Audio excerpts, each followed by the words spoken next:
আজ সকালে আপনাদের দাদা মর্নিং ওয়াক করতে গিয়ে টাটকা একটা চিতল মাছ পেয়েছে বাজারে, নিয়ে এসে হাজির করলো।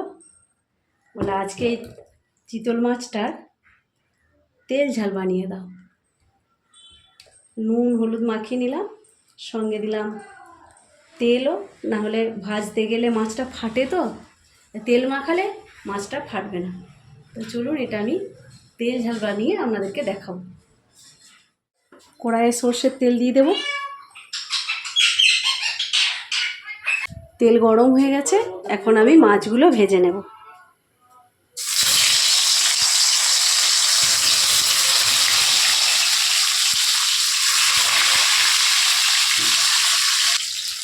মাছটা ভাজা হোক, তখন আমি একটা মশলা করে নেব। আমি এখানে সব কিছু গোটা মশলা ব্যবহার করছি। গোটা জিরে, এর মধ্যে আছে ধনে, মৌরি, ছোট ছোট করে কেটে নিয়েছি তেজপাতা, দুটো এলাচ, শুকনো লঙ্কা, আর দেবো টমেটো। আমি এখানে পেঁয়াজ রসুন ব্যবহার করব না। খুব বেশি কড়া করে ভাজবো না, হালকা করে ভেজে নেব।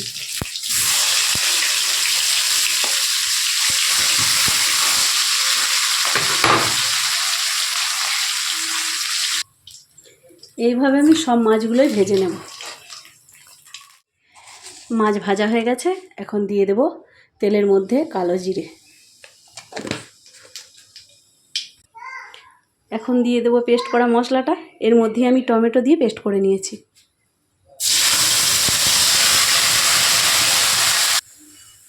দিয়ে দেব মশলা ধোয়া জলটা। এরপর সব গুঁড়ো মশলাগুলো দিয়ে দেব। দিয়ে দেব লবণ। লবণটা অল্প করেই দিয়েছি, কেননা মাছে নুন হলুদ মাখানো আছে। দিয়ে দেব হলুদ গুঁড়ো, আর দেব কাশ্মীরি লঙ্কার গুঁড়ো। আমি এখানে ঝাল লঙ্কার গুঁড়ো দেব না, আমি শুকনো লঙ্কা বেটেছি। আপনারা যদি বেশি ঝাল খেতে চান আপনারা দিতে পারেন। মশলা কষা হয়ে গেছে, এখন দিয়ে দেবো হালকা গরম জল।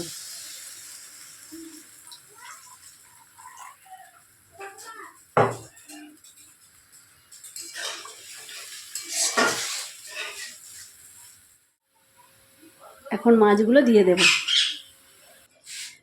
এখন দিয়ে দেব কয়েকটা কাঁচা লঙ্কা, কাঁচা পাকা। দেখতেও ভালো লাগবে আর ফ্লেভারটাও হবে খুব সুন্দর। আর কিছুই নয়, এখন দিয়ে দেবো একটু ধনেপাতা।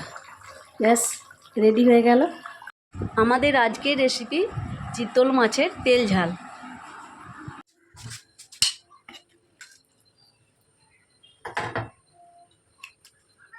আপনারা কিন্তু অবশ্যই কমেন্ট করে জানাবেন আমার এই রেসিপিটা আপনাদের কেমন লাগলো। ভালো লাগলে লাইক এবং শেয়ার করতে ভুলবেন না। এবং আমার পেজে নতুন হয়ে থাকলে পেজটিকে ফলো করে দেবেন। সুজাতার রান্নাঘর ইউটিউব চ্যানেল থেকে দেখলে চ্যানেলটি সাবস্ক্রাইব করবেন।